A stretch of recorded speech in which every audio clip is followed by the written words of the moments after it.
欢迎收看6小时的财经快讯。首先这条是中东主权财富基金主导全球国家支持投资交易，占比达15年来最高，达到 54%。沙特阿拉伯公共投资基金、阿布扎比投资局和卡塔尔投资局等机构成为全球资金流动的重要驱动力。接下来这条，法国政治不确定性和欧盟与中国的贸易争端给欧洲企业收益蒙上阴影。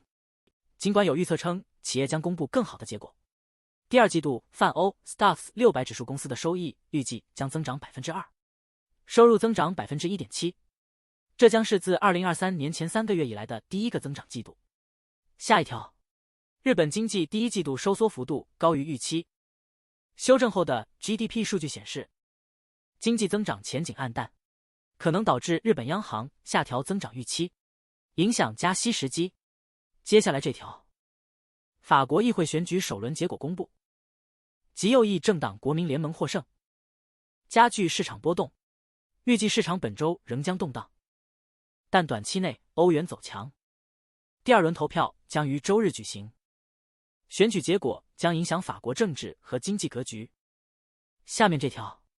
波音同意以股票形式回购 Spirit AeroSystems， 而空中客车接管后者亏损的欧洲业务，作为补偿将支付数亿美元。在此次罕见的联合行动中，世界最大的独立机身组件公司近20年的独立性宣告结束。接下来，空客以1亿美元象征性收购林特飞机系统公司资产，包括其北爱尔兰贝尔法斯特的机翼工厂，以及为其 A350 提供部件的北卡罗来纳州金斯顿和法国圣纳泽尔的工厂。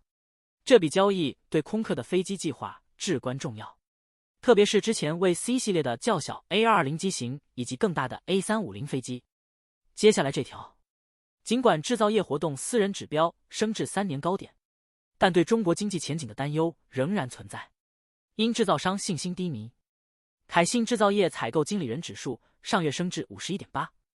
创2021年5月以来最高，但企业经理人对未来产出的预期降至2019年末以来的最低水平。接下来Meta 因其订阅广告模式不符合欧盟数字市场法案而被欧盟反垄断监管机构指控。该订阅模式要求用户要么同意数据追踪以获取免费服务，要么支付费用以获得无广告服务。下一条，宠物用品零售商 Chewy 的股价飙升 28%， 因股票影响者 Keith Gill 披露了对该公司的 6.6% 股权。下面这条，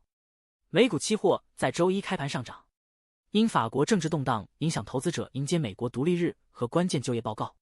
投资者预期下半年科技股涨势将继续或回调。本周五发布的6月就业报告备受关注，可能为降息提供依据。与此同时，法国选举第一轮投票后出现的政治僵局引起了投资者关注。下面这条，特斯拉预计将再次报告销售疲软，并且借口已用尽。分析师估计，该公司将在本周二报告第二季度交付电动车441019辆，较去年同期下降 5.4%， 这将是连续第二个季度下降。特斯拉上一次出现这种现象还是在2012年逐步淘汰其第一款车型 Roadster 的时候。下一条，亚马逊通过多年来对零售和物流业务的激进投资，建立了一个市值2万亿美元的公司，其未来的收益可能将取决于数十亿美元的资金，用于资助其人工智能战略。最后一条，美股周一开盘涨跌不一，投资者开始倒计时7月4日独立日假期和关键的美国就业报告。道琼斯工业平均指数上涨 0.5%， 标普500指数持平，科技股为主的纳斯达克综合指数抹去早盘涨幅，芯片巨头英伟达下跌超过 3%。以上是过去6小时的财经快讯，